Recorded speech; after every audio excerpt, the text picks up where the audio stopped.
Hey everyone, welcome to another walkthrough video of Excel Wonders. We're going to talk about a template called Speech Planner. This is a lifesaver for me. It's one of my favorite templates and I use it to prepare my Toastmasters speeches. So if you have a speech to give, this is the perfect tool to help you. Now, as you open the file, you should see this first page called Speech. Speech is where you will create and organize the different elements and areas of your speech. It's currently split across 5 different sections, and that's actually by design. You cannot change that, it's just how it is. What you can do is you can hide 2 of them, and I'll show you which ones.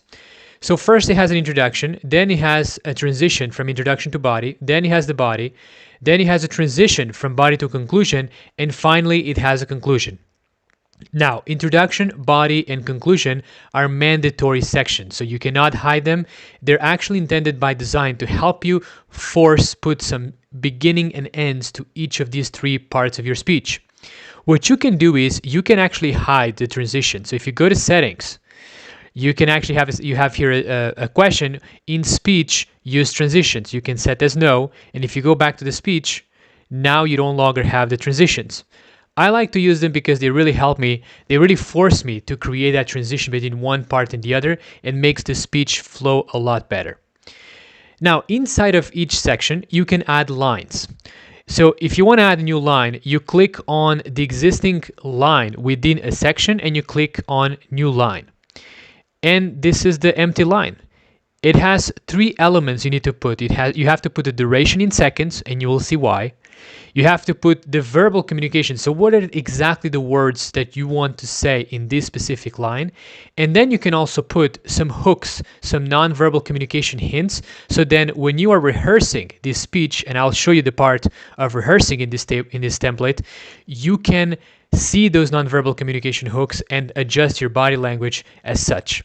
You can add multiple lines. So you can add as many as you want. You can move them up. You can move down. You can delete as well. So I'm going to delete actually the ones that I just created. Like this. And you can do the exact same thing for any of the sections. The goal is for you to add the lines of your entire speech according to the section that they belong to, so then you have a complete speech. The last thing I want to show you in this page that you can do is that you can export this speech. So for example, if you want to put it in a format where you want to make more changes or print or whatever, you can click here to export, and then it shows this window that asks you to define a file name, select the file format, and select where you want to save the file. And once you click export, the file will be saved. And that's it. That's what you can do in this page called speech. Now, what if you don't want to see the nonverbal communication? If you go to settings, you also have this part that says, in speech, show nonverbal communication. Currently set as yes, but if you set as no, and you go back to speech, now you no longer have the nonverbal communication. You only have the actual lines that you want to say for each specific line. Let me go back and set it up again. So that's speech. Now let me show you a really, really cool feature in this template. It's actually called rehearse, but it could be called teleprompter, because what this is exactly that. It allows you to practice your speech, and before you give it, it gives you a teleprompter experience. So then you read the lines and you know what you have to say, and as you practice and practice, they will start coming more naturally to you, and you will be able to memorize your speech in a much easier fashion. So all you need to do is you click start, and it starts playing your speech. The duration of each line corresponds exactly to what you have defined in speech. So that first column you saw of duration, you need to add the duration there in seconds, so then it's used in the teleprompter here. You can pause, which is currently paused, or you can stop and restart at any point in time. So if I click stop, it goes back to the beginning, and I click start and it restarts again.